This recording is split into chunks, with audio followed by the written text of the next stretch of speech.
Hello and welcome. And today's word for living your best life is the past. Do you often replay old mistakes in your mind, or do you let past experiences define your future? Unless you're actively going through your life, deciding which parts of your mindset and your belief system you want to hold on to and which you want to let go of, if you're not doing that, you're working and you're living on a program that sits in your subconscious that's been put there very long ago, in the first few years of your life, in fact. But what can happen very easily as we go through life is that we can hold on to certain experiences that really don't help us move forward. So there are two parts to thinking about the past. One of them that I really recommend is that we should look at the first years of our life and understand how we became the person we are today, so that we can make some conscious decisions moving forward of which voice we want to hold on to in our heads and which voice is no longer serving us. That's a very, very powerful part of living your best life. But the other part that I would like us to think about today is how many episodes in my past am I holding on to, and how many of those are really impeding my present moment, the beauty of this present moment, and how many of those am I carrying into my future? So, of course, it can be very difficult when we've been through any kind of pain experience, especially if somebody has broken our trust, or when we feel victimized by certain events in life. It can be very difficult to let go of those, partly because when we think of letting go of them, it's almost as if we've let the other person win. The problem with holding on to pain and sadness and regret about the past is that we just use up valuable energy and valuable lifetime now and into our future.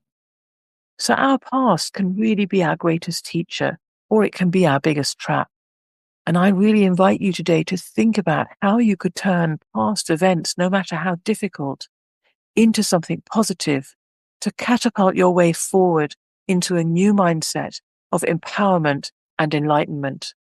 There are many people in history in the public eye that we know from history: Nelson Mandela, Oprah Winfrey, Winston Churchill. Many of these individuals went through very difficult periods of their life, but they turned things around to create something magnificent out of that pain.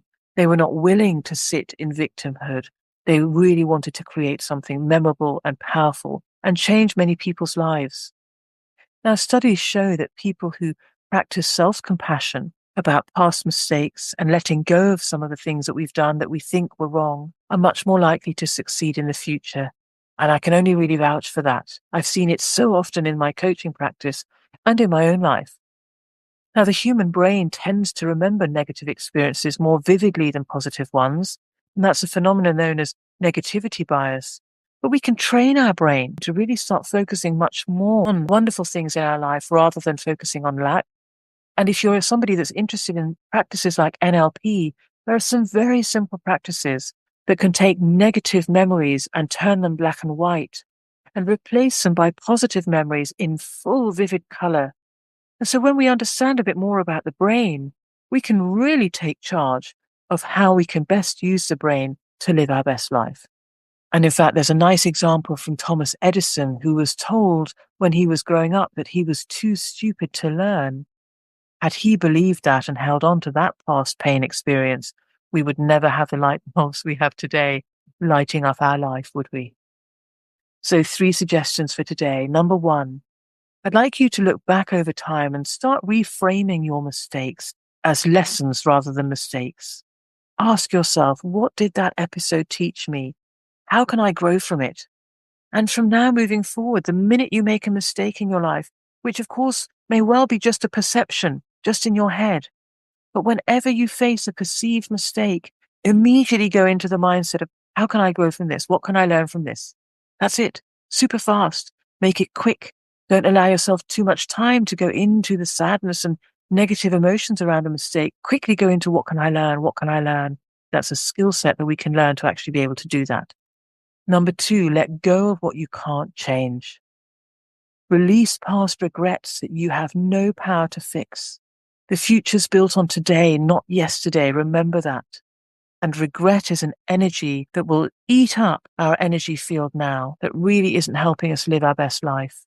We are, as human beings, not expected to be perfect. We are expected to come here, I truly believe, to learn certain experiences So making mistakes, tripping over, picking ourselves up again is part of that journey. It's not something that we should be punishing ourselves for. We should be learning from. Number 3, forgive yourself and forgive others. Holding on to past pain only hurts you. Forgiveness does not excuse actions. And I've talked about this before when I talked about forgiveness. It's not about excusing an action.